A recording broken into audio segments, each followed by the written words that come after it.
என்னோட YouTube சேனல start பண்ணி குடுத்தது 6த் ஸ்டாண்டர்ட் படிக்கிற என் பையனும், 2ண்ட் ஸ்டாண்டர்ட் படிக்கிற என் பொண்ணும் தான் சொன்னா உங்களால நம்ப முடியுதா? இப்ப நெனச்சா கூட ஆச்சரியமா இருக்கு. திடீர்னு லாக்டவுனுன்னு சொல்லிட்டாங்க. கொஞ்ச நாள் போச்சு, 10 நாள் போச்சு, 20 நாள் போச்சு. இப்படியே சும்மா வீட்ல இருக்கும்போது பசங்க "அம்மா இதெல்லாம் நம்ம பண்ணலாமா?" அப்படின்னு ஒரு சில வீடியோவெல்லாம் பார்த்து ரொம்பவும் ஆர்வமா ஆரம்பிச்சு குடுத்தாங்க.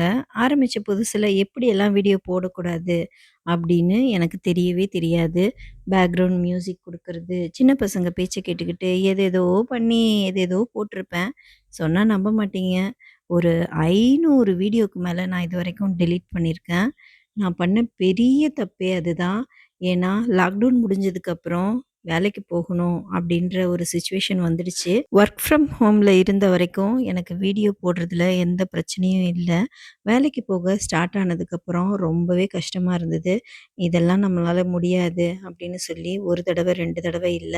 நெறைய தடவ நான் பின்வாங்கியிருக்கேன். ஒரு ஒரு தடவையும் யாராவது போடுங்க உங்களால முடியும்னு சொன்னவங்களும் இருக்காங்க. ஐய்யய்யோ! அதெல்லாம் வேலைக்கே ஆகாது அப்படின்னு சொன்னவங்களும் இருக்காங்க. என் பசங்க சின்ன வயசுல மாரியே இன்னமும் கேட்டுக்கிட்டு தான் இருக்காங்க. ஒரு ஒரு நாளும் "என்னம்மா வீடியோ போடலையா? என்னம்மா எடிட் பண்ணலையா?" அப்படின்னு கேட்பாங்க. என் ஃப்ரெண்ட்ஸும் சொல்லுவாங்க, "உன்னால முடியும். நீ பாதி தூரம் வந்துட்ட. நீ கண்டிப்பா உன்னால முடியும்." அப்படின்னு சொல்லுவாங்க.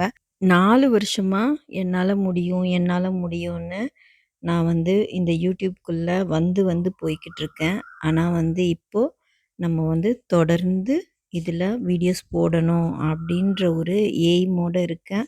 நெறைய நாள் வேலைக்கு போயிட்டு வரும்போது ரொம்ப டயர்டா இருக்கும். அப்பல்லாம் என்னால வீடியோஸ் போட முடியாது. ஒண்ணு எடிட்டிங் பண்ண முடியாது, இல்ல வீடியோ பண்ண முடியாது. இந்த மாரி நாளும் இருந்திருக்கு. ரொம்ப ஒரு ஸ்ட்ரகிளோட தான் யூடியூப் ஜர்னிக்குள்ள நான் வந்திருக்கேன். வேலைக்கு தான் போறீங்களே, எதுக்கு இந்த யூடியூப் சேனல்? அப்படின்னும் நெறைய பேர் நெனச்சிருப்பாங்க.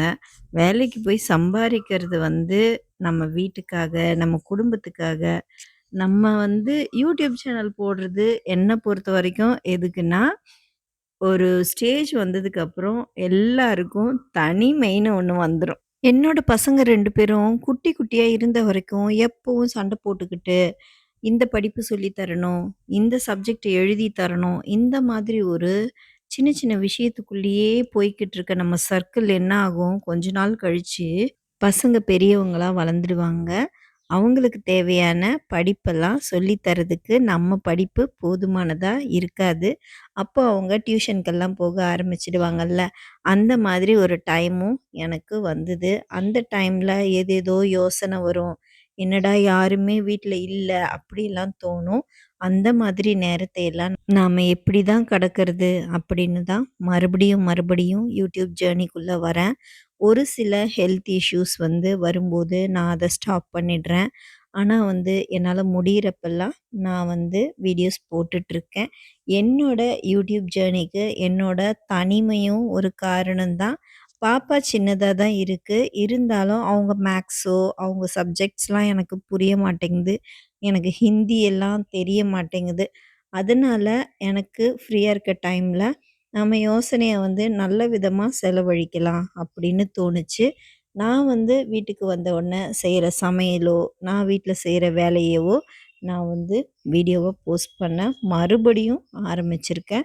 லாக்டவுன்ல ஈஸியா இருந்த இந்த எடிட்டிங் வேலையோ, வீடியோ கவரேஜ் பண்றதோ எனக்கு இப்போ ரொம்ப கஷ்டமா தான் இருக்கு. இருந்தாலும் நான் ஃப்ரீயா இருக்க நேரத்தில என்னோட யூடியூப் சேனல்ல வீடியோஸ்லாம் போஸ்ட் பண்ணிக்கிட்டே இருக்கேன். சின்ன பசங்களா இருந்தப்போ, என் பசங்க விளையாட்ட ஆரம்பிச்சு குடுத்த இந்த யூடியூப் சேனல் 4 வருஷமா நானும் ஒரு விளையாட்டாவே போட்டுக்கிட்டு இருக்கேன். என்னால முடியிற வீடியோஸ்லாம் போட்டுக்கிட்டு இருக்கேன். நான் யூடியூப் சேனல் ஆரம்பிச்சப்போ எந்த ஒரு எண்ணமும் இல்ல. ஆனா இப்ப எனக்கு ஒரு ஒரு சப்ஸ்கிரைபரும் ஏறும்போது நெறைய ஃப்ரெண்ட்ஸ் இருக்காங்க. அப்படியெல்லாம் எனக்கு தோணும். நெறைய பேர் நம்ம சேனல் பார்க்குறாங்க அப்படின்னு ஒரு விஷயம் தோணும். எனக்கு நெறைய ஃப்ரெண்ட்ஸே கிடையாது. 1, 2 ஃப்ரெண்ட்ஸ் தான் இருக்காங்க. அதனால நீங்க எல்லாரும் இந்த வீடியோ பார்த்து கமெண்ட் பண்றது எனக்கு ரொம்ப ஹேப்பியா இருக்கும். நான் வேலைக்கு போயி சம்பாரிச்சுக்கிட்டு தான் இருக்கேன். அதனால எனக்கு என்ன தோணும்னா, யாராச்சும் கமெண்ட் பண்ணிட மாட்டாங்களா? அப்படின்னு மட்டும் தான் எனக்கு தோணும். எல்லாரும் நெனைப்பாங்க, யூடியூப் சேனல் வந்து நெறைய சம்பாரிக்கிறதுக்கு தான் அப்படின்னு. நெறைய பேர் என்கிட்ட கேட்பாங்க, "உங்களுக்கு யூடியூப்ல பணம் வருதா?" அப்படிலாம் கேட்பாங்க. அதுக்கெல்லாம் பதில் வந்து நான் இன்னொரு வீடியோல சொல்றேன். எனக்கு தேவ நெறைய பேர் கூட நான் கனெக்டட்ல இருக்கணும் அப்படின்றது தான். மெயினா வந்து ஃப்ரெண்ட்ஸ் வந்து இல்லாதனால தான் எனக்கு அப்படி தோணுதா என்னன்னு தெரியல. எனக்கு இருக்க 1, 2 ஃப்ரெண்ட்ஸ் தான். ரொம்ப சின்ன சர்க்கிள் தான் என்னோடது.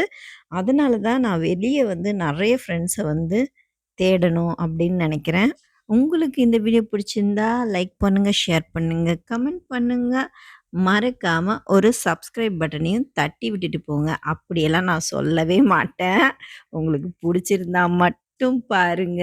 உங்களுக்கு புடிக்கலையா விட்டுருங்க.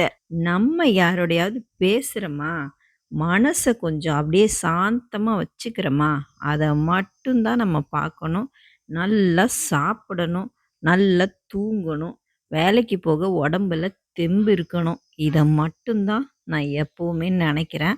என்ன உடம்பு தான் வயசு ஆக ஆக கொஞ்சம் முடியாம போகுது. இந்த வேலையெல்லாம் நெஜமா வீட்டு வேலையெல்லாம் வீடியோல பார்க்க நல்லா தான் இருக்கு. ஆனா வீட்ல இருந்துட்டு செய்ய கொஞ்சம் ஈஸியா இருக்கும்னு நான் நெனைக்கிறேன்.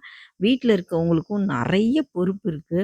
நெறைய லேடீஸ் வந்து பசங்கள ஸ்கூல்லேருந்து கூட்டிட்டு போவாங்க பாருங்க. வெயில்ல அதெல்லாம் பார்க்க எனக்கே, ஐயோ! வேலைக்கு போறது ஈஸி போல இருக்கே! அப்படியெல்லாம் தோணும். ஏன்னா, அது ரொம்ப ரிஸ்க்குங்க. ரொம்ப கஷ்டங்க வீட்ல இருக்கிறது. வேலைக்கு போறது ஈஸியா? இல்ல வீட்ல இருக்கிறது ஈஸியான்னு என்ன கேட்காதீங்க. ஏன்னா, எனக்கே தெரியலைங்க. 2மே கஷ்டம் தான். வேலைக்கு போறவங்களுக்கு ஒரு வேலை, வேலை இல்லாதவங்களுக்கு 1000 வேலைன்னு சொல்லுவாங்க. அதையும் நம்ம வந்து மனசுல எடுத்துக்கிட்டு தான் எதையுமே பேசணும். 2மே கஷ்டம் தான். என்னோட யூடியூப் சேனல 4 வருஷமா இப்படி தான் வந்து முடியாம விட்டு, விட்டு பாதியில விட்டு, விட்டு தொடங்கிக்கிட்டு இருக்கேன். ஏன்னா வந்து வேலைக்கு போறனால ஒரு சில விஷயத்த செய்யவும் முடியறதில்ல தான். எல்லாமே ஈஸியும் கிடையாது. எல்லாமே கஷ்டமும் கிடையாது. என்னோட யூடியூப் சேனலுக்கு சப்போர்ட் பண்ணிட்டு, இவ்ளோ நாளா என்னோட சப்ஸ்கிரைபரா இருக்கிறவங்களுக்கு நான் ரொம்ப, ரொம்ப, ரொம்ப தேங்க்ஸ் சொல்ல விரும்புறேன். என் மேல நம்பிக்கை வச்சு என்னோட சப்ஸ்கிரைபரா கொஞ்சம் பேர் இருக்கீங்க. நீங்க இருந்தாவே போதும். இன்னும் நெறைய பேர் வந்தாலும் எனக்கு சந்தோஷம் தான். என்னோட இன்னைக்கு வீட்டு வேலையெல்லாம் பார்த்துக்கிட்டே, என்னோட கதைய கேட்டீங்களா? இப்படியெல்லாம் தான் நான் கொஞ்சம் கொஞ்சமா என் யூடியூப் சேனல நடத்திக்கிட்டு இருக்கேன். என்னோட வேலைய நானே செஞ்சுக்கிறேன். அதுதான் நமக்கும் வந்து நிம்மதியா இருக்கு. ஏன்னா வந்து கைய கால அசைச்சு கொஞ்சம் வேலை செஞ்சா தான் நம்ம உடம்பும் கொஞ்சம் நல்லாருக்கும்.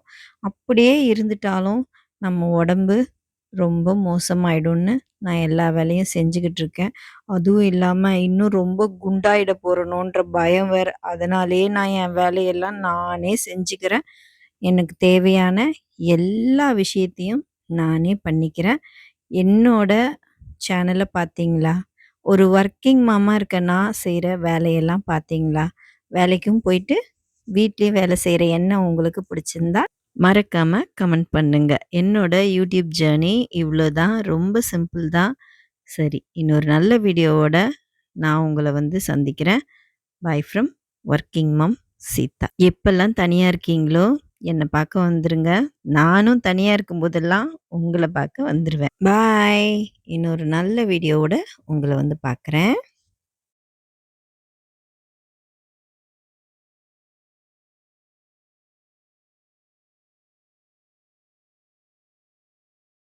மறக்காம எனக்கு கமெண்ட் பண்ணுங்க. பாய் ஃப்ரம் வொர்க்கிங் மாம் சீதா. நான் இன்னொரு நல்ல வீடியோவோட உங்கள வந்து சந்திக்கிறேன். ஓகே. பாய்.